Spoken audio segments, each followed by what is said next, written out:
This program contains material that may be disturbing to some viewers. Viewer discretion is advised. 12 horses on thin ice, and it's cracking. It is just like a domino. They are all going down at the same moment. It was incredible. A man is hooked, tossed, and trampled. When they get a person down, they will keep hooking on them, and they will not stop until they kill you. And just when it looks like an elk is saved, she plunges back into a watery grave. Dang it. She was gonna die. We were her only bet. You got her, keep going. Wild. Uncensored. Raw. Heart-stopping animal encounters. Caught on tape by everyday people from all over the world. Computer-generated graphics will show you exactly what happened. And meet the survivors. I felt a lot of pressure, like a bunch of needles sticking into my hand. All on Untamed and Uncut.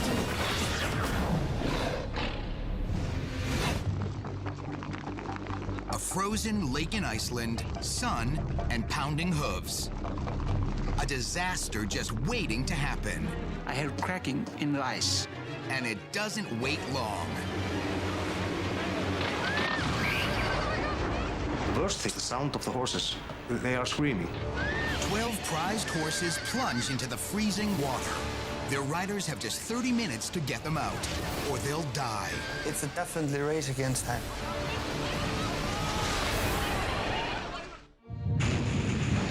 Reykjavik, Iceland. Crowds gather around a frozen lake for the launch of a new competition featuring Icelandic horses. This distinctive breed was originally brought here by the Vikings 1,000 years ago. Now these small but hardy horses roam wild. Well, the Icelandic is adapted to the harsh conditions in Iceland, and of course cold is a big factor there. Dr. Hillary Clayton studies Icelandic horses at Michigan State University. She's even made this computerized analysis of the breed's unique gait. There's a period of suspension during this gait when all 4 feet are off the ground. They do a gait that no other breeds are capable of, called the tolt. It's kind of a hybrid between the walk and the trot. So it allows the horse to achieve the speed of the trot, but without the bouncing motion. And that's why what you see here at the tolting event looks so unusual. The horse is moving, but the rider sits still in the saddle. We were planning to have a big show on the ice. Diddy Bardorson is a tolting champion. He's out on the ice on his prize 6-year-old stallion, Isak. He's for me and my family. He's part of my life. Also there, a rider and trainer known as Siggy Sig, on a horse named Sudari. I have a really expensive stallion. I was a little bit nervous to go with him out to the ice because I have bad feeling about it. Altogether, the champion Icelandic horses on the lake are worth more than $5 million. On this day, there is a press event to publicize a new tolting championship. And by holding it on a lake in central Reykjavik, they're sure to attract coverage. Cameraman Daniel Ben and reporter Fjolnir Þorkelsson are there to capture all the action. Fjolnir, an avid horse rider himself, earned the nickname Iceman because of his strength and Viking spirit. To be a Viking, that's a guy that doesn't take no for an answer and just make things happen. 12 horses and riders line up. It's the perfect photo op, but it's not good physics. Combined, they weigh 6 tons, about the same as a fully grown elephant. And now they're all on the same patch of ice. I gave an order, and I say, now we start. Everybody, now we go. They were riding just in front of me, and I was taking the photos. It was like... That crack quickly turns into a frozen hellhole. It is just like a domino. They are all going down at the same moment. It was incredible. It was like an earthquake in slow motion.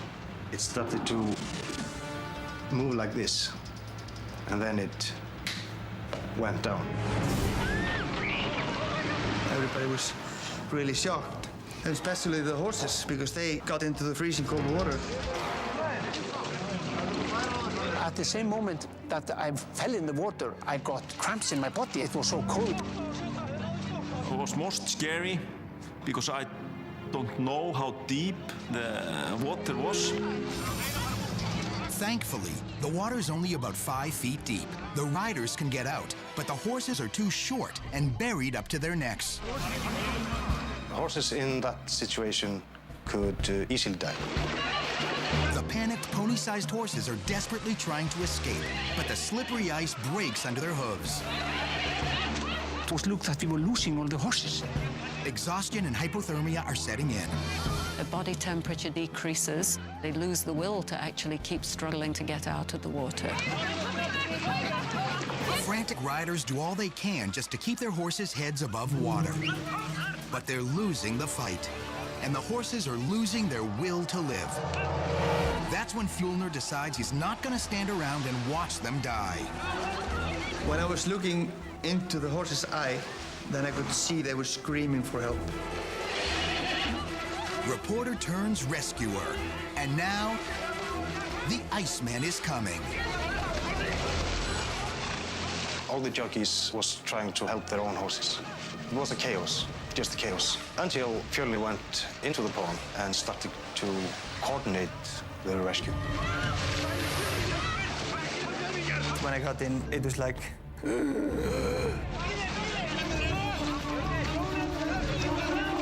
He barks out orders, telling the riders to work together as a team and pull one horse out at a time. Then he does something that amazes everyone. He turns himself into a human rescue ladder. Standing on the bottom of the lake, he bends his leg at the knee. Then he takes one of the horses and actually allows it to step on his thigh as he pushes it up and out of the ice to freedom.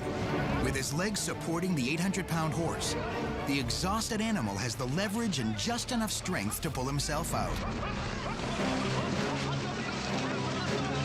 Nobody knows how he did it, but that's what he did, and it worked. They go from one trapped horse to the next and work together to pull each one out. The remaining horses wait patiently for the rescuers. With one final effort, the last of the 12 horses comes out of the ice to freedom.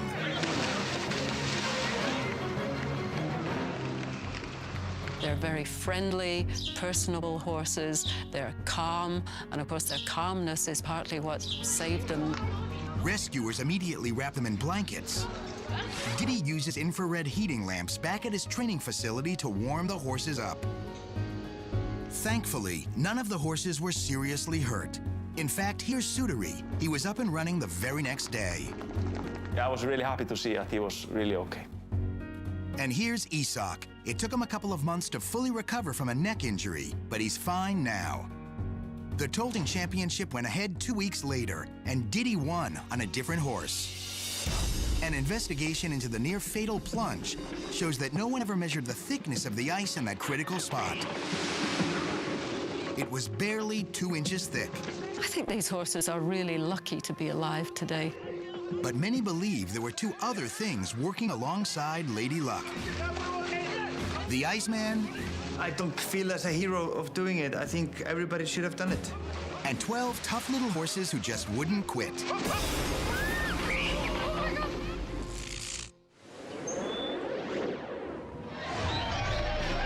A fighting bull attacks with killer precision, savagely goring an unconscious man.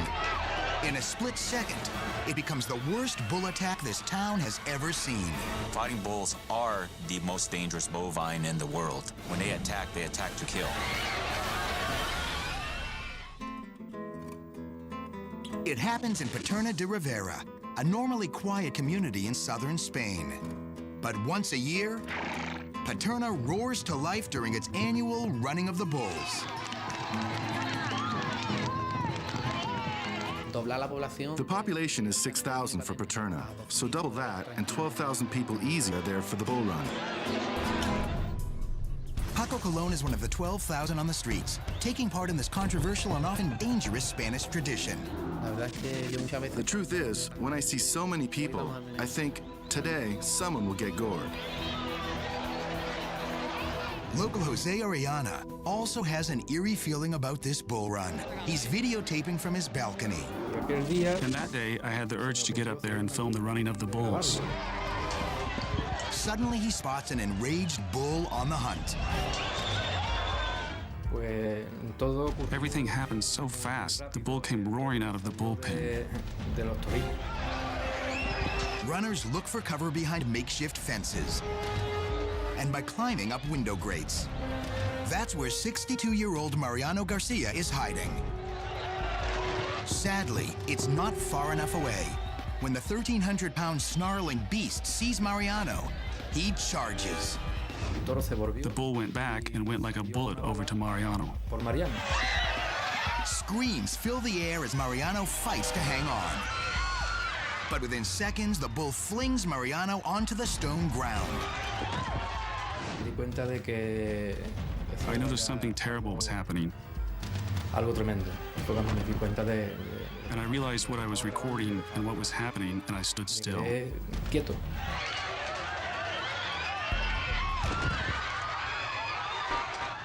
Dennis Borba, a matador and bull breeder, says based on his horns, the bull appears to be full grown. This is a fighting bull horn, probably a 3.5-year-old. A bull calf's horns start out as buds on their skull when they are just 3 months old. The diamond-shaped tip grows about 3 inches a year until the bull reaches maturity at 5 years. This horn at 4 years would probably be here, 5 about right here. Probably another 2-3 inches on it. And at that size, they are deadly weapons. Horns are very sharp. They're like knife sharp. I've seen a bull here on the ranch actually open up the middle of a pickup truck, shred it just like a sardine can. That's how strong a horn is. And Mariano is taking a brutal beating from those horns. I remember he hit the floor with his head. It was a very hard hit, because amongst the people screaming, you heard Mariano's head hit. Jose also hears it from his high vantage point. It sounded like his head had been crushed. I immediately thought he was dead.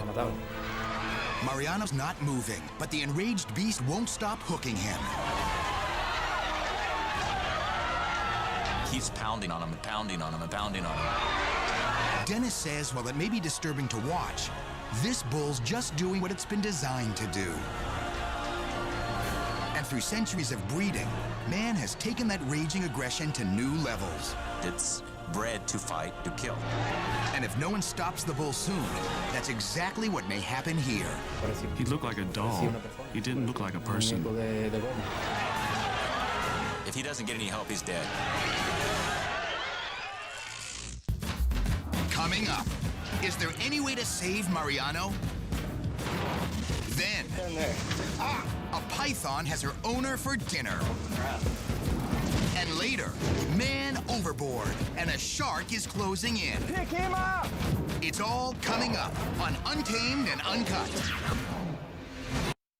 This program contains material that may be disturbing to some viewers. Viewer discretion is advised. It's disturbing to watch.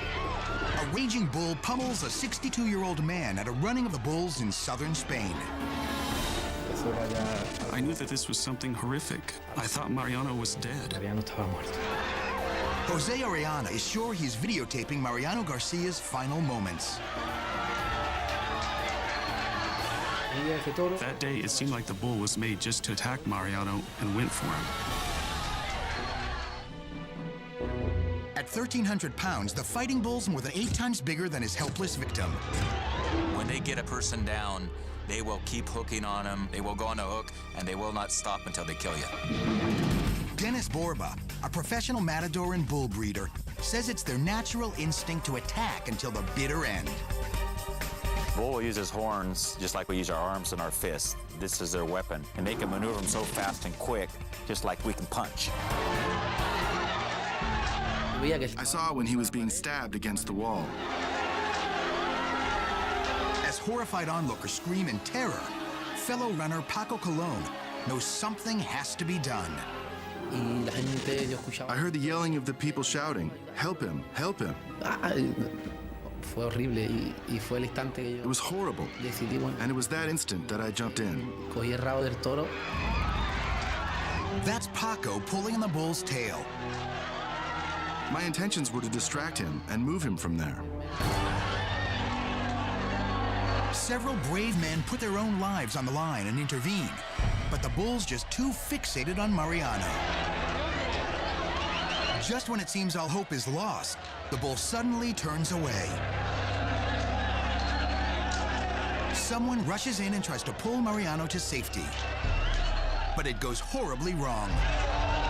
The bull sees Mariano's body moving and goes back for more. The bull went and gored him again, but really the whole intent was to move Mariano out of the street. It was the act of any good Samaritan.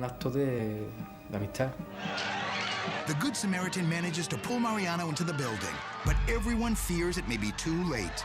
He had been completely destroyed. Mariano doesn't have a pulse.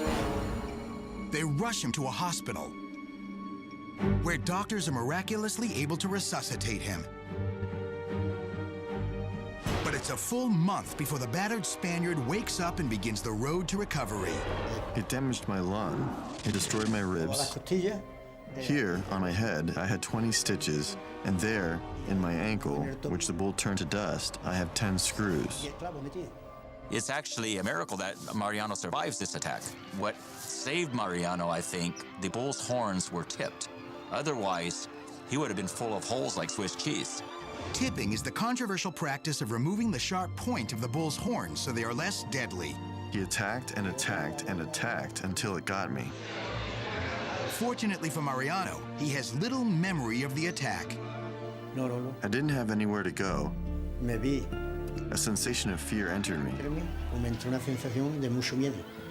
When I fell before this bull, I thought, that's it. He's killed me. He's killed me. Today, this grandfather is very grateful to be alive. And as for running with the bulls again, he says he's retired. I said, never again in my life will I put myself in front of a bull. And I haven't since.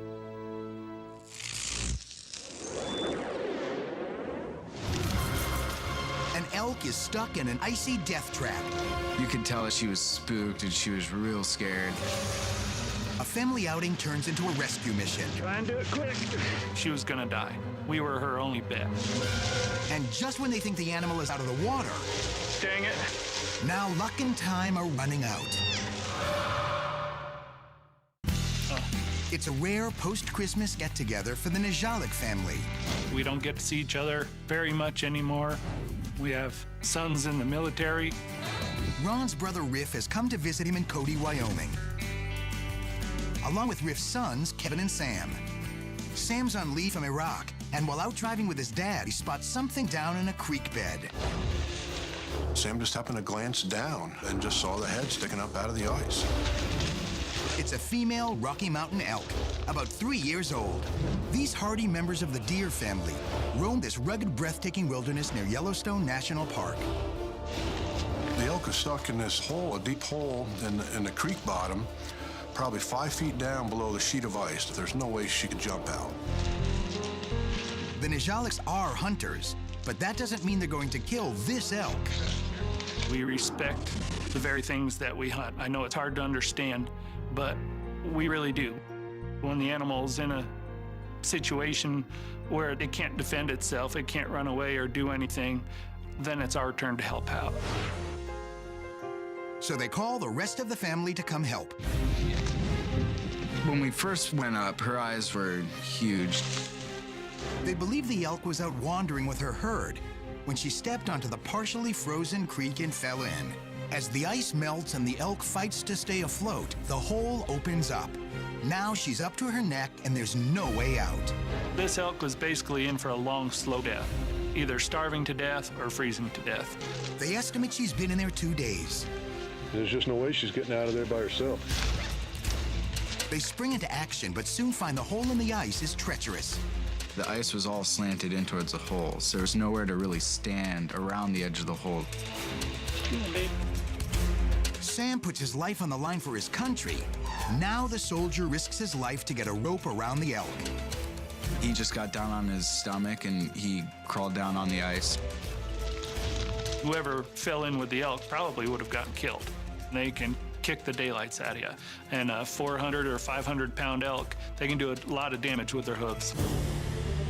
Sam slips the noose over the elk's head. But even with 4 strong guys, pulling her out isn't easy. You gotta try and do it quick. We really did not think we were gonna be able to lift the elk out of the ice hole, but we had to try. Try and do it quick. We're worried about her getting choked out and not being able to breathe. All 4 of those guys started pulling for all they were worth. Keep going. Amazingly, they managed to heave the elk up the embankment. But that's when things start to go wrong. Don't let her fall back. It happened so fast, and I fell over backwards, and Sam came over the top of me, and here came the elk, and she actually stepped on my left knee. It felt like being stepped on by a horse.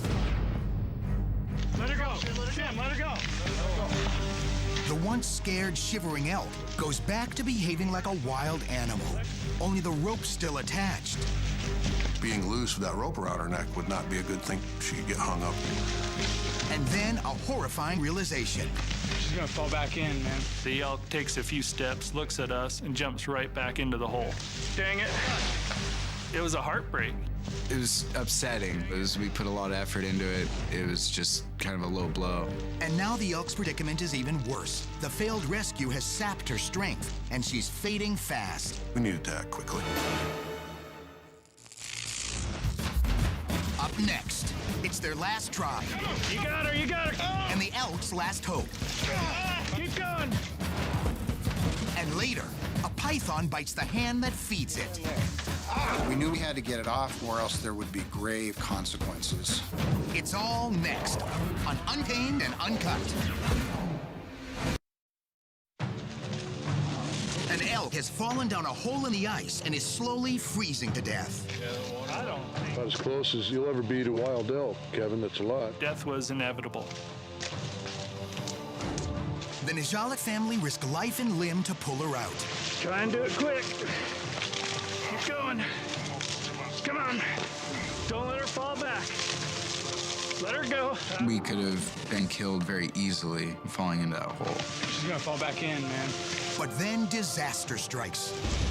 Can you get any slack? Dang it. That took us all by surprise at that point. We couldn't believe it. Dang it.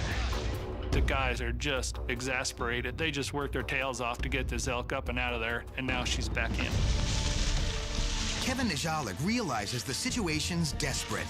We have to try again. We got to get her away from you. She was definitely pretty scared. She was shaking. His dad, Riff, worries about tightening the noose around her neck a second time. We knew we had to put her through some stress to save her, but it was better than dying in the hole. That elk was a doomed elk. On scene now is Ron's friend, Game Warden Jim Oded. I suggested tying another rope to the Honda. A Honda is the loop that allows a lasso to tighten. The problem first time around was they couldn't free the rope from the elk's neck, causing her to panic. Jim's 50 years experience managing wildlife tells him that second rope will help them pull the lasso free. Okay, honey. Once again, Sam, back on leave from Iraq, bravely crawls across the ice shelf to attach the second rope. Don't slip in there, Sam. That's it. Talk to her, Sam. Good girl. Just make she's figuring out we're helping her. There's the rope crew. I got stepped on before. And then one big heave to haul 500 pounds of cold, wet, tired elk out again. Come on, girl. Get up. Get up. That's it. About got her shoulders over a little more. But this time, the poor elk gets stuck on the ice shelf. Let go. She falls back into the frigid creek.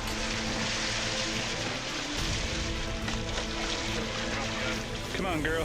Determined to finish what they started, Sam chips away at the ice with a crowbar.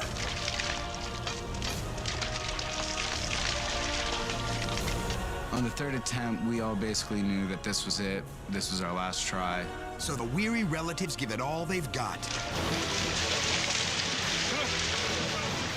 Come on, girl. Come on. You got her. Keep going.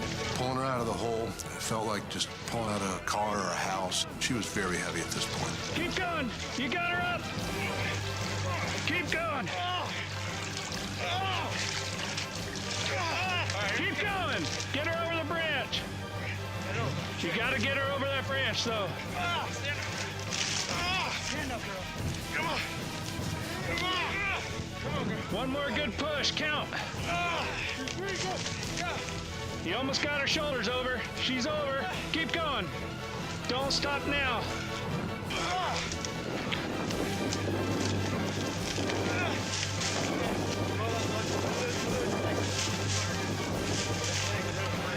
She's out, but celebration turns to grave concern.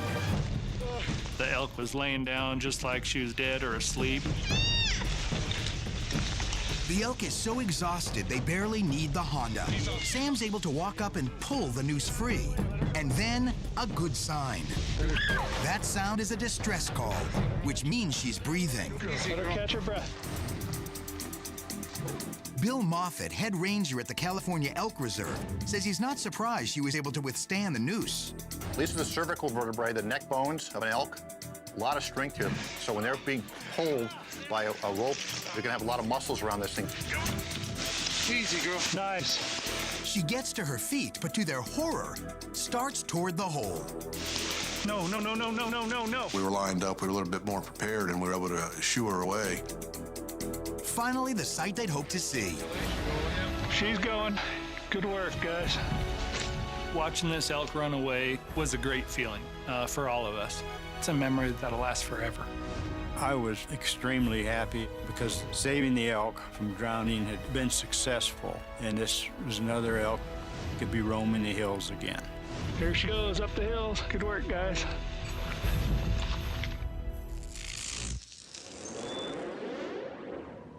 Get up here. It's feeding time for a giant python. This snake is huge. It was very powerful. But in a split second, she strikes at the teenager feeding her. And she isn't letting go. He was saying the whole time, he was like, hurry up, this thing is tightening, it's tightening. A python can easily kill a large adult man. Burmese pythons grow to more than 20 feet long.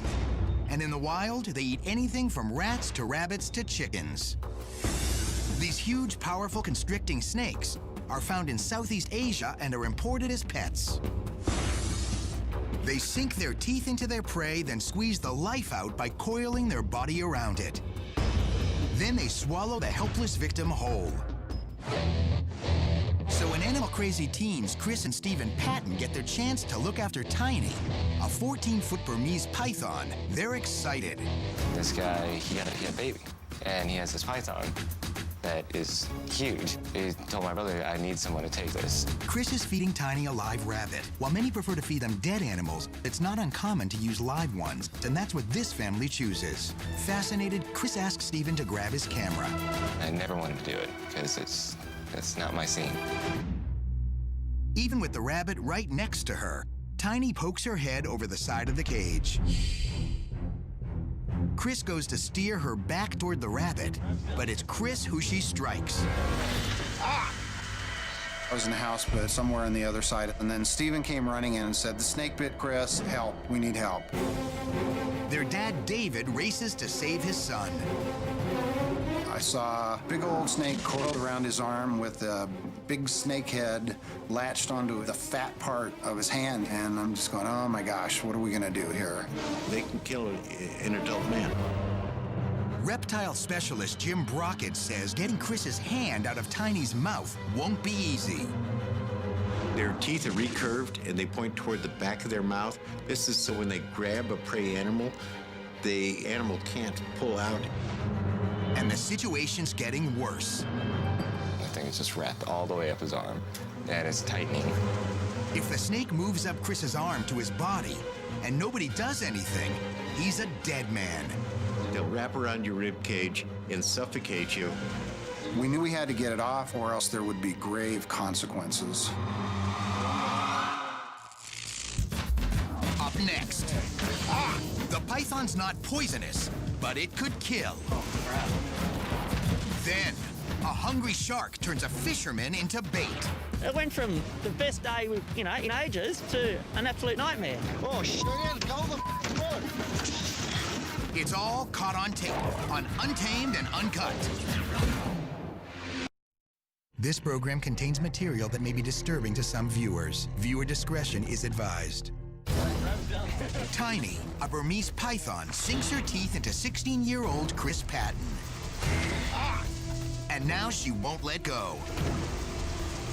All the blood was just all over the place.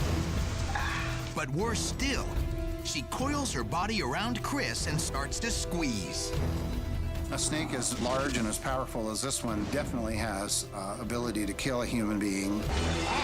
After Chris is bitten, his younger brother Steven calls in their dad David to help. Let me go your dad. Chris was in a lot of pain. Those teeth are like little daggers, and they're pierce and cut. The situation gets even more dangerous when Tiny wraps herself tight around Chris's arm. If you stop the blood flow in the arm, then you have gangrene and he'd lose his arm. All sorts of nightmare scenarios race through their minds. Is the snake going to crawl up his arm? What if it was tightening around his neck? That would be it. What's happening to Chris comes as no surprise to snake specialist Jim Brockett. It seems like every year you read a story about one or two people getting killed by their pet python, and it's always during a feeding accident. And he says Tiny biting Chris is a clear case of mistaken identity. Watch as Chris lowers the rabbit into the cage. She's using more than her eyes to decide if it's food. Tiny smells by flicking her tongue and snaring particles in the air. When she reels in her tongue, chemical receptors on the roof of her mouth determine if food is nearby. She's then able to locate the warm-blooded mammal using heat sensors on her lip. Unfortunately, Chris's hand is giving off those same signals, and she mistakes him for the rabbit and strikes. If they smell food, they're going to bite the first thing that smells like it, and they'll kill that. And later they'll realize they made a mistake, but it doesn't help the person that's dead. With the snake squeezing tighter and tighter, David resorts to desperate measures. Well, I dropped the rabbit. I decided we needed some pliers. David slides the long-nosed pliers into the snake's mouth to pry her teeth out of Chris's hand. This is Chris's hand. The snake clamped down like that. Pushed the pliers in underneath, pushed the teeth forward, and the snake popped and came off. Chris's hand is bleeding profusely. But he survives his close encounter with a 14-foot Burmese python. I felt a lot of pressure, like a bunch of needles sticking into my hand. Once she relaxed her body, it absolutely felt like all the blood rushed back into my hands and my arm. As for Tiny, Jim says pliers were a crude method of releasing her. You're going to break teeth, which can cause mouth infections, which will in fact kill the snake. He has a much simpler solution. Just pour an ounce of rubbing alcohol in the snake's mouth. It'll let go immediately because it tastes so damn bad. As for Tiny, she suffers no ill effects and lives to a ripe old age. Only this time, Chris is a whole lot more careful about showing her off. Tiny bit Chris because Chris made a mistake. I personally feel that this incident was more Chris's fault than the snake's fault. I was a little too careless, and I just got really lucky that day.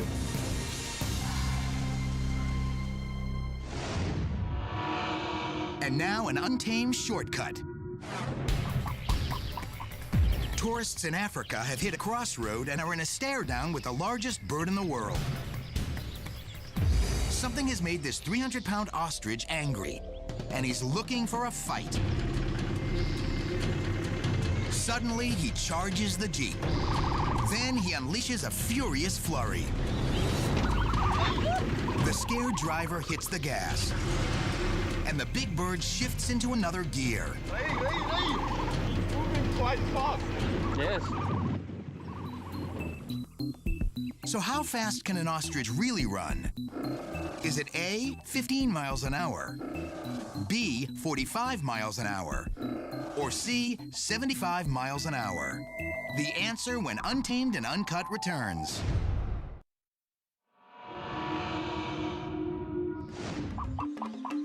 The ostrich is not only the largest bird in the world, it's also the fastest. It can even beat a racehorse. So just how fast can an ostrich run? The answer is B. Up to 45 miles an hour. Moving quite fast. Luckily, even on the dirt road, the Jeep can do 60. And the tourists leave the angry ostrich in their dust.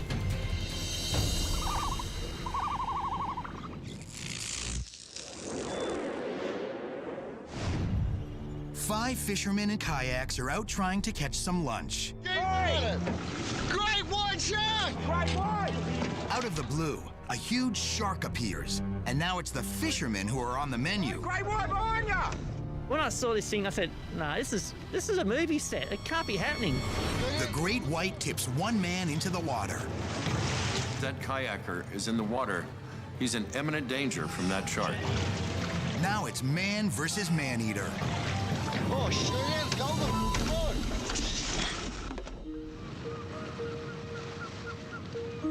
Kayak fishing is a favorite pastime of Rick Darmanin and his friend Steve Kulchar. Kayaking is just the way to go fishing.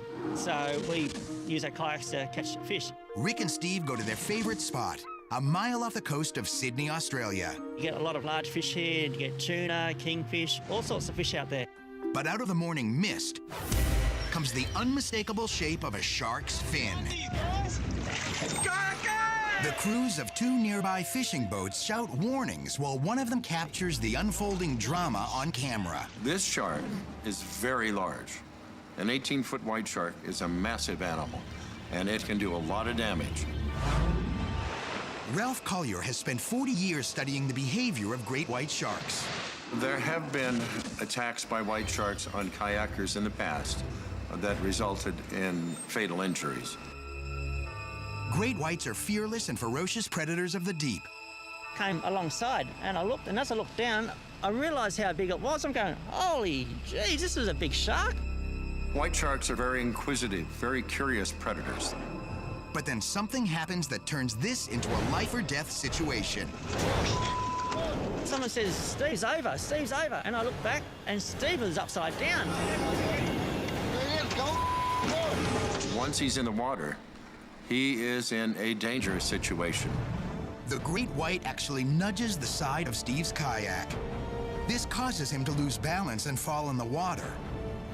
As Steve struggles to climb back on board, the shark turns back and is now heading straight toward him. We're coming! The crew of the fishing boat realizes the danger as the shark closes in. We held out, guys, help, help. There's a shark in the water. Steve's in the water with a shark. Right next to you, man. Worse still, a bag of dead fish on Steve's capsized kayak is now emptying into the water. Here it comes. I thought, oh no, he's got dead fish and blood, and he's flapping, and said, this is getting worse by the second.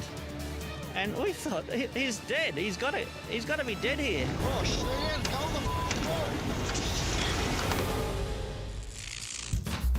Up next, friends fight off the great white. But can they get Steve out of the water in time? Pick him up! It's all caught on tape on Untamed and Uncut.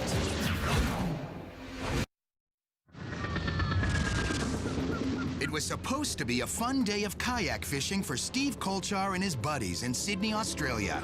It went from the best day in ages to an absolute nightmare. Look at the size of it. Watch his tail. Rick Darmanin watches in horror as an 18-foot great white pushes Steve out of his kayak and into the water. I think the shark went underneath him and it just bumped him out. Get in the boat! Get inside the boat! We all thought this guy is dead. As if that's not bad enough, a bag full of bloody fish on Steve's kayak is tipped into the water too. Pick him up! Bait in the water, putting that chum smell out. That now can be picked up by the shark's olfactory lobes.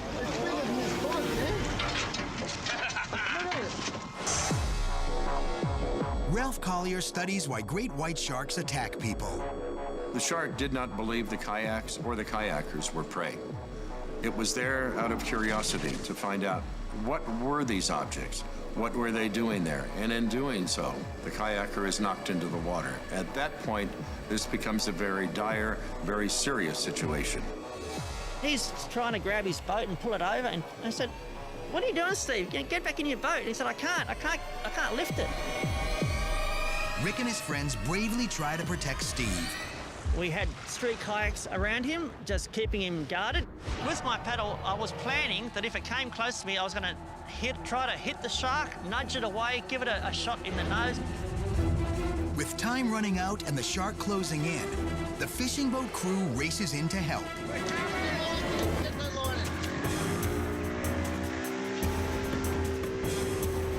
With one last desperate heave, Steve manages to pull himself onto his kayak.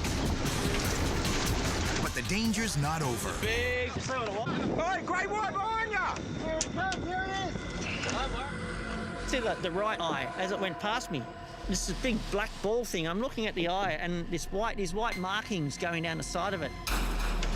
Look at it! Look at that shark! Figuring they've had enough adventure for one day, the kayakers climb into one of the boats. Come round and get these guys in, would ya? Yeah, I've been known as the Shark Man as late. Yeah, I'm the dope that got tipped in by the great white shark. Steve and his friends survived their brush with death. The thing I remember most was seeing that huge dorsal fin appear and cruise towards me. It's the scariest thing I've ever seen. I can just see a big eyeball, opens its mouth, big teeth, had all growths on the side of its face like it was just some prehistoric dinosaur. And he also reveals how he had to overcome his fear and slide deeper into the water to right his kayak. I'm there, side on, trying to flip the kayak back over. Couldn't get it over, so I ducked underneath, flipped it back over that way, and hopped back on. Steve is the luckiest man on earth, I believe, at this moment.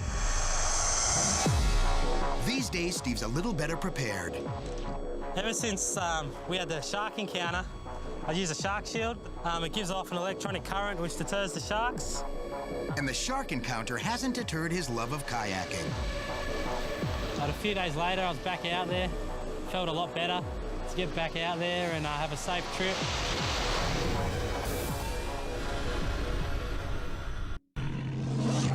For more wild, shocking, and outrageous videos, visit our website at animalplanet.com/Untamed and Uncut.